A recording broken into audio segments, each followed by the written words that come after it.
Hi everybody, welcome back to Willie's American Guitars. In this episode, in our series of guitar edumacation, we're going to talk about some changes that happened to Fender in 1968. First off, this is a great example of a 1968 jazz bass. It's light, it's buttery in tone, it's got blocks and binding, which happened in late 65. But the thing that happened in 68 is that they switched from lacquer to polyurethane. If the 68 catalog in Fender called it thick coat, which was a registered trademark of Fender, thick coat finish meant we're no longer using lacquer, because lacquer wears away. Lacquer also tends to be absorbed by the wood more and tends to breathe better. Lacquer's a little easier to fix because you can blend lacquer if you want to. You certainly get, if you look at the back of this neck, this kind of worn away feel can be kind of satiny, and that's when you pick up a pre-68 Fender, you get that satiny feel you feel right away, and likely the lacquer is sunken into the wood, so the wood will resonate a little differently than it would if it was covered in a poly finish. So poly finishes are okay for durability. There's still some great poly finished guitars, but 68 is where they did lacquer.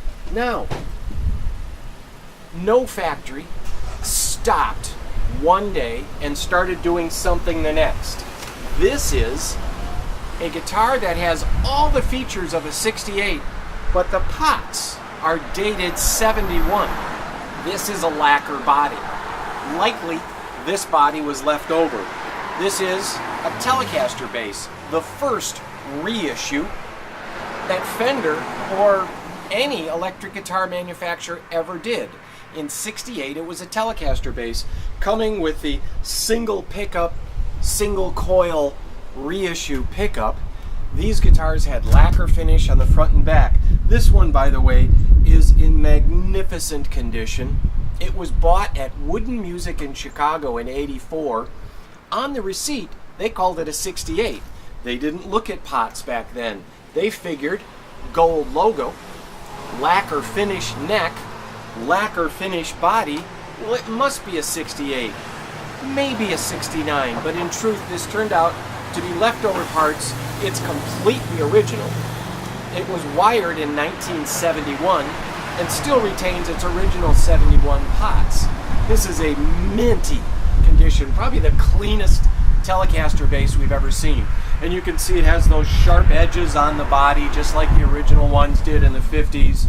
Back-loaded strings like the original ones in the 50s. And that beautiful lacquer see-through blonde. In Fender, there's white and there's blonde. They look the same sometimes when they fade.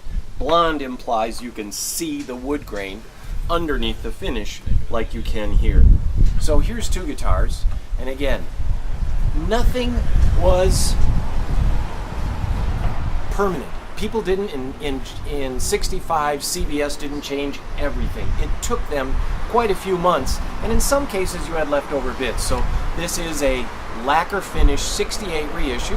Actually, it was leftover and made in 71, and this is a 68 jazz bass. Both here, these are tremendous instruments. You should try both of these through an amplifier.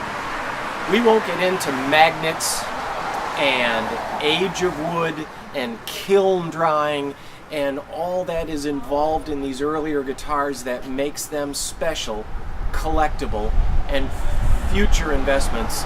Right now, let's just talk about tone, shall we?